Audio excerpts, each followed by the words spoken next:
Hello, and welcome to my podcast, Empowered to Thrive. I'm your host, Corrine Powell. I'm an intuitive guide, and I absolutely love helping people to heal from within so that they can create a life that they love, a life that they enjoy. We weren't meant to just tolerate and get through life. We were meant to thrive and enjoy the life we're living. Of course, we will have seasons and moments that are difficult and challenging. And the beauty of it is that we can be supported in those moments. I am here to be an aid and a guide to support you. And I hope that you will enjoy not only today's episode, but some of the past episodes if you haven't heard them yet. On this podcast, I talk about all things inner wellness. We also sprinkle in some spirituality and parenting, because as a mom to 3 kids, parenting is a big part of my life. I hope that you enjoy the episode and that there's at least one thing you'll pull from it and start to implement into your own life. If you want to follow me in other ways, you can find me on Instagram, Corrine_Change Radically, or on Facebook, Change Radically. Would you do me a favor and share this podcast with your friends if you hear an episode that resonates with you? And would you also go ahead and give me a rating and review my podcast? It would mean so much to me, and I would appreciate it. I hope that you enjoy the episode and that we connect.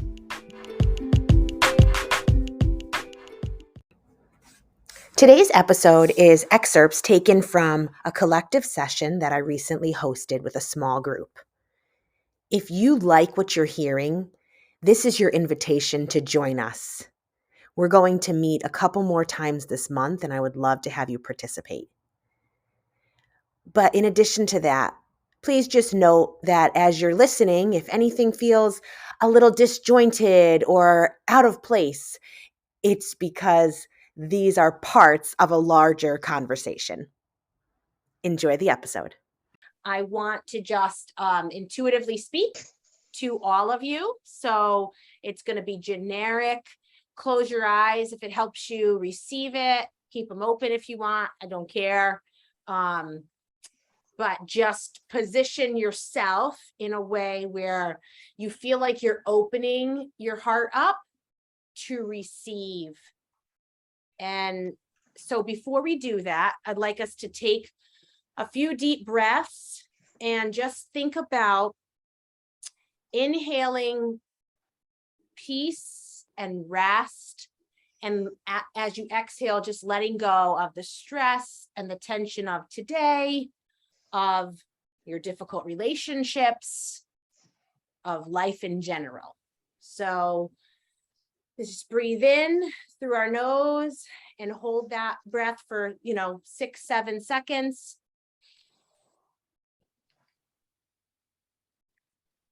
And slowly let it out through your mouth. And again.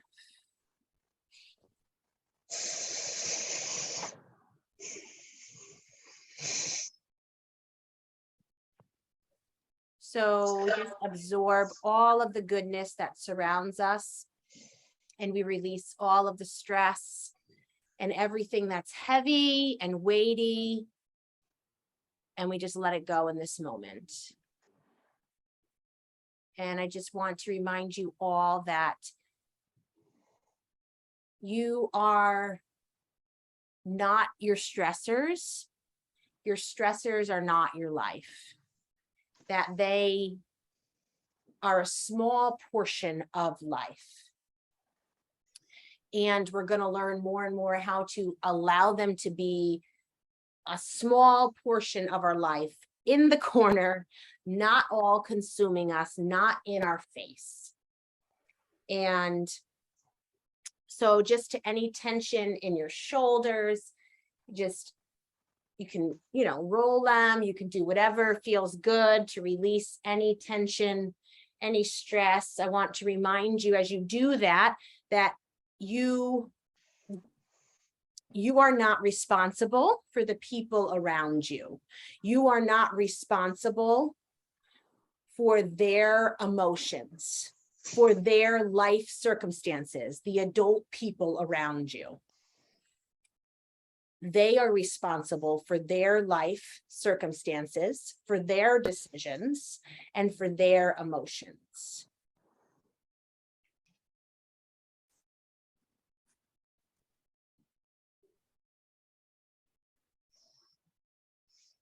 And as we move down from our shoulders, just notice if you feel any anxiety, tightness in your chest or in your stomach area. And whether you do or don't, I just want to let you, the little girl that you once were, know that she is safe right now and she is loved. That there's nothing in this space that she needs to fear. And even if something comes up that makes you feel afraid, you can share that, and you're not going to be yelled at or criticized or made fun of for your feelings. So to that little girl, I want to again tell her that she is safe and she is loved. There's nothing she needs to fear.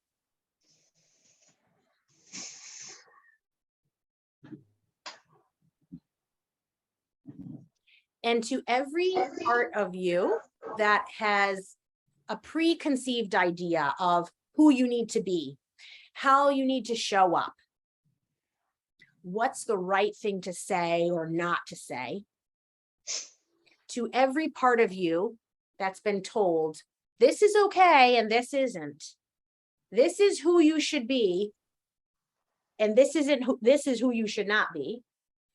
I say to every one of those ideas, those thoughts, those internalized voices, shh, you don't have power in this space because freedom is here. Everyone here watching now or watching later is allowed to express themselves,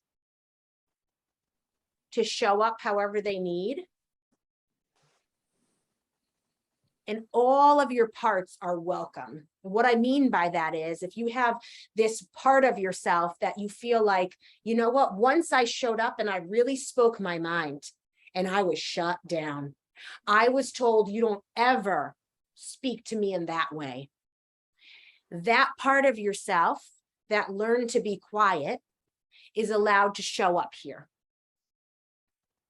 The parts of yourself that maybe have been pushed to other corners are allowed to come back and to integrate back in.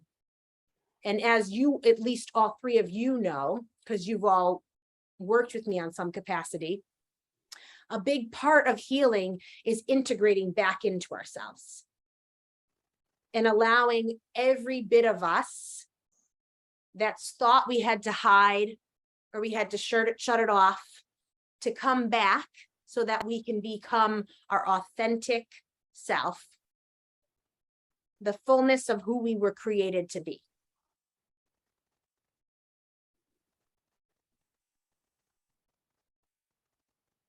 So as I stop talking, I want to give you all a chance to respond. If there was something you noticed in your body, if there was something that I said that really resonated with you and you feel like you want to share that with us, then let's take a few minutes and give space for that.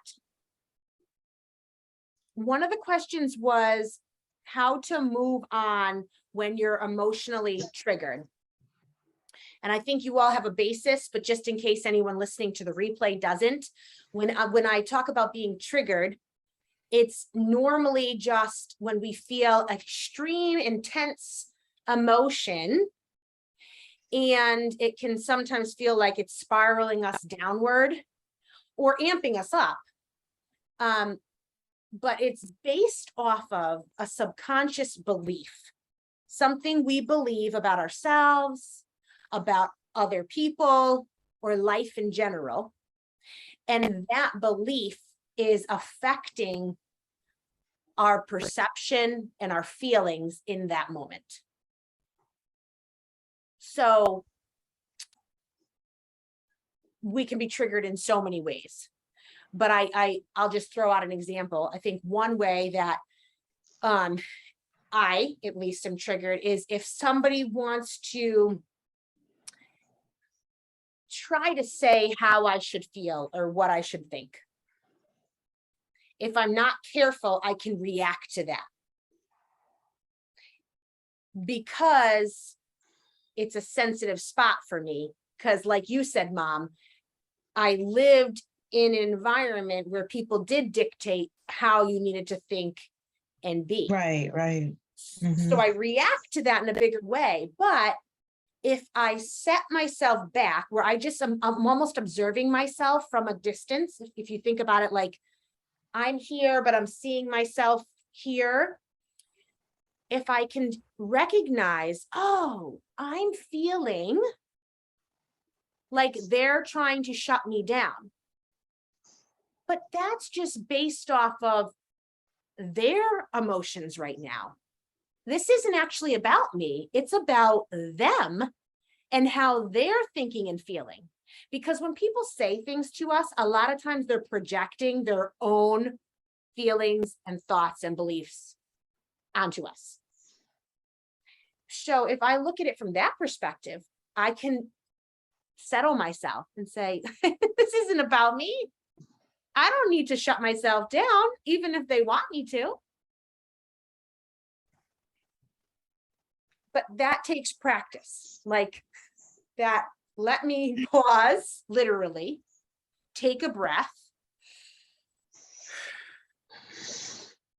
and not let that get at me. Like, it doesn't need to get into me. Their stuff is on them. Like, I literally visualize it. Like, oh, this is about them. Let me leave it on them and not take it on. So as I say that, I'm curious to know if you already are aware of one of your main triggers, like something that repeatedly occurs and gets you riled up. Because what you're saying is something that I think is really important, that we don't always have to make defenses for ourselves. Sometimes people will want them. They might even demand them. It doesn't mean we have anything to prove to them.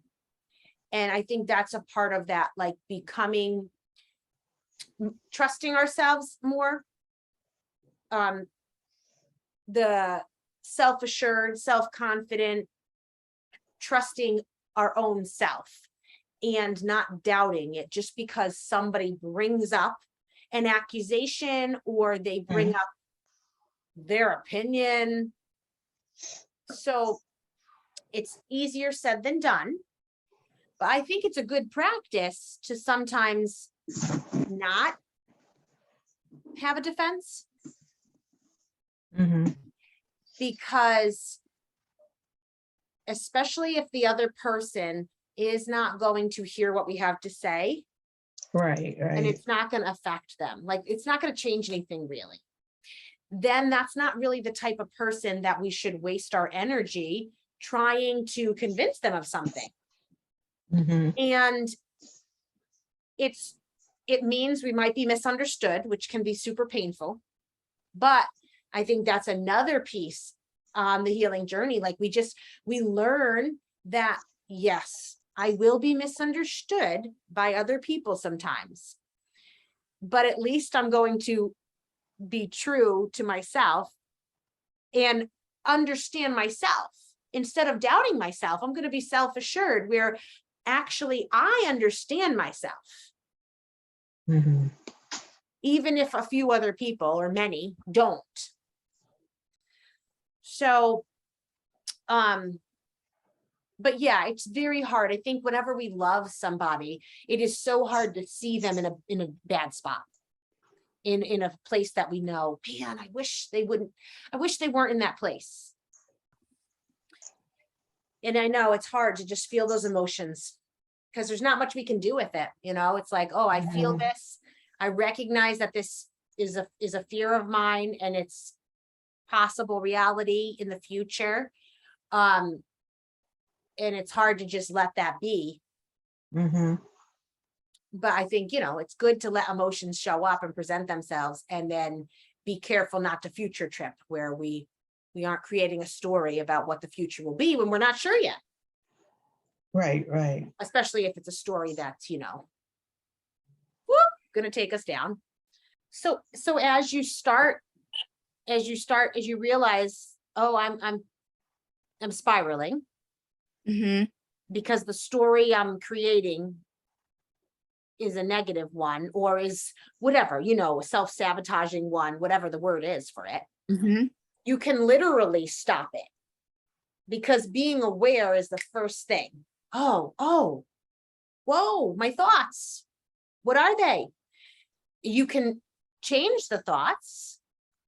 You can disempower the thoughts by saying, no, I'm not allowing that story to be the one that I sit on. I'm going to assume that they haven't had a chance to get to that yet. I'm going to assume that they're pleased in my work. And until I hear otherwise, that's what I'm assuming. You'll be able to deal with it if you find out, oh, they're not satisfied. But until you know one way or the other, you can literally just choose a different narrative. That's at least, like what you can do. I think there's more to it, because I think you choose the narrative you presently do based off of some subconscious beliefs. So the deeper work is, oh, what are these beliefs? Why am I telling myself that I probably didn't do well? Was I shamed in the past? Was I told I don't do good enough? There's more to it, but changing the story is always a choice. As we become aware, we then get to choose what we do with our thoughts, because they're only thoughts. Come through and go out. We can think when we're driving, I want to drive into a tree. It doesn't mean anything about us. That is just a thought. There are a lot of people who have thoughts like that. And then we think, oh my God, am I going crazy? Am I suicidal? No, it's a thought. We can let the thought go. We don't have to empower it. We don't have to then create a story about ourselves even out of that thought. But, I don't think in general society talks enough about that. So then we do think, oh my God, nobody else thinks this. Yeah, right. People think these things all the time. What do you do with it though? So now, before we wrap up, I just want to kind of close in a similar way to how I opened, where I just speak intuitively to you, where you can relax and absorb and take whatever you need. So you can take a deep breath. And I want to remind you that goodness surrounds you. Goodness holds you. It envelops you. Goodness surrounds you. It holds you. It envelops you. You are strong, but not in a way that you have to put in a lot of effort. In a way that you are here showing up, willing to do the deep inner work. That demonstrates your strength. You can't help but be strong. This is not an effort. This is who you were born being. And in that, tied in with, wow, you are strong, you are allowed to be needy. You are allowed to have needs. You are allowed to express your needs and say, here's where I'm at. I can't do it all. I need help. That doesn't mean you aren't still the strong person that you are. In fact, it again proves your strength, that I am courageous enough to be honest, to be vulnerable, to express, here's where I'm at, and here's what I need. No longer are you meant to have to manage it all on your own, to have to hold it all in, to have to grin and bear it. Maybe you have to grin and bear it for a partial day, and then you get to tell somebody, this was a hard day. This was a heavy day. I'm not going to just cry by myself. Sure, start by crying by yourself. Connect with your inner child, connect with your inner self, and then find someone who is safe to hug you and let your tears out. Find someone who you can call to say, I had a hard day and I don't want to have to bear it alone anymore. It's time that the children we once were know that this is not a life meant to be lived isolated. This is not a life meant to be tolerated. We get to enjoy the life we are living. We get to show up and have needs. We get to be messy and weak. And in that, we are strong. In the messiness and the weakness, we reveal the strength.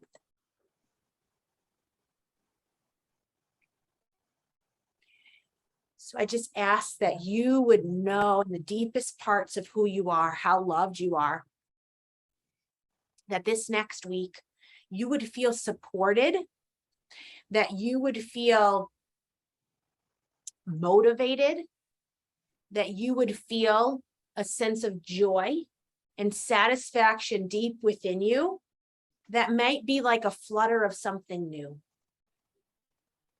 a flutter of something that you've always deserved to feel, but for different reasons haven't been able to. So I sit in anticipation for you that you will start to experience the moments that speak to your soul and say, this life isn't as hard as it used to be. This life isn't as lonely as it used to be.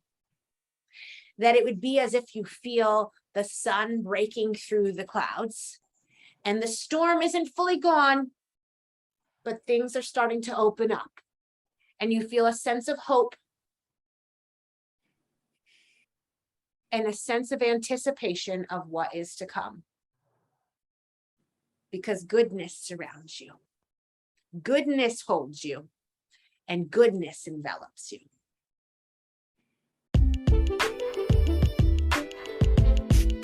We've come to the end. What did you think about what you heard? I hope that there's something you pull from today's episode and start implementing it into your life. Create the change that you want to see, the change that you hear about. You have the opportunity to transform your life, and I'm ready to link arms with you and to help and guide you to the life that you want to live. If you resonated with what you heard today and it touched you, would you share it with your friends? Would you also go ahead and rate my podcast and write a written review? It would mean so much to me. I hope that we'll connect, whether it's for a session or just to connect because I enjoy meeting new people. You can find me on Instagram, Kareen_Change Radically, or on Facebook, Change Radically. You can also always email me, Kareen@changeradically.com. If you have thoughts, questions, or anything that you just want to talk about, send me an email. I hope that you have a wonderful week. But no matter what your week is like, in the moments that are quiet, maybe it's when you pillow your head at night, or when you're driving in the car or taking a walk, Or maybe it's going to be in the midst of the chaos with your children or the craziness of work. I hope that you'll remember how significant you are, that there is meaning and value to your life, and that I, for one, am so glad that you're alive. Catch you again next week.